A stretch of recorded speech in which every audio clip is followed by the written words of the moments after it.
I'm not a fool as to believe that war is a thing of the past.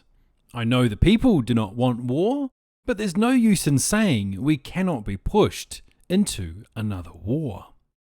Looking back, Woodrow Wilson was re-elected president in 1916 on a platform that he had kept us out of war, and on the implied promise that he would keep us out of war.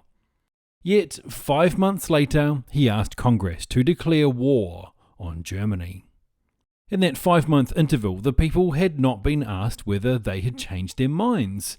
The 4 million young men who put on uniforms and marched or sailed away were not asked whether they wanted to go forth to suffer and die. Then what caused our government to change its mind so suddenly? Money. An Allied commission, it may be recalled, came over shortly before the war declaration and called on the president. The president summoned a group of advisors. The head of the commission spoke. Stripped of its diplomatic language, this is what he told the president and his group. There is no use kidding ourselves any longer. The cause of the Allies is lost. We now owe you, American bankers, American munition makers, American manufacturers, American speculators, American exporters, $5 or $6 billion. If we lose, and without the help of the United States we must lose, we, England, France and Italy, cannot pay back this money. And Germany won't. So, had secrecy been outlawed as far as war negotiations were concerned, and had the press been invited to be present at that conference, or had radio been available to broadcast the proceedings, America never would have entered the World War. But this conference, like all war discussions, was shrouded in utmost secrecy. When our boys were sent off to war, they were told it was a war to make the world safe for democracy and a war to end all wars. Well, 18 years after, the world has less of democracy than it had then. Besides, what business is it of ours whether Russia or Germany or England or France or Italy or Austria live under democracies or monarchies, whether they are fascists or communists? Our problem is to preserve our own democracy. And very little, if anything, has been accomplished to assure us that the World War was really the war to end all wars. Yes, we've had disarmament conferences and limitations of arms conferences. They don't mean a thing. One has just failed. The results of another have been nullified.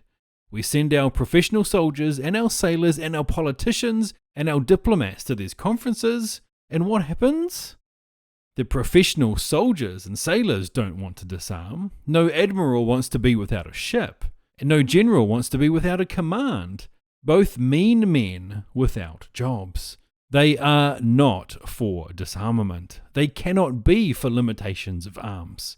And at all these conferences, lurking in the background, but all-powerful just the same, are the sinister agents of those who profit by war. They see to it that these conferences do not disarm or seriously limit armaments. The chief aim of any power at any of these conferences has not been to achieve disarmament to prevent war, but rather to get more armament for itself and less for any potential foe. There's only one way to disarm with any semblance of practicability. That is for all nations to get together and scrap every ship, every gun, every rifle, every tank, every warplane. Even this, if it were possible, would not be enough. The next war, according to experts, will be fought not with battleships, not by artillery, not with rifles, and not with machine guns. It will be fought with deadly chemicals and gases. Secretly, each nation is studying and perfecting newer and ghastlier means of annihilating its foes wholesale. Yes, ships will continue to be built, for the shipbuilders must make their profits. and guns will still be manufactured, and powder and rifles will be made, for the munitions makers must make their huge profits.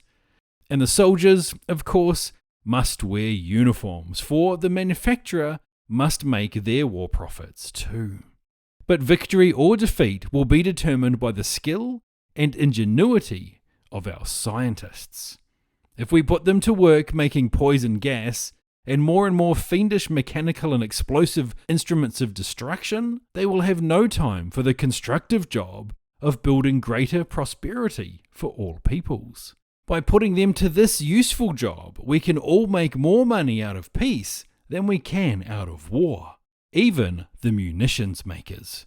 So, I say, to hell with war.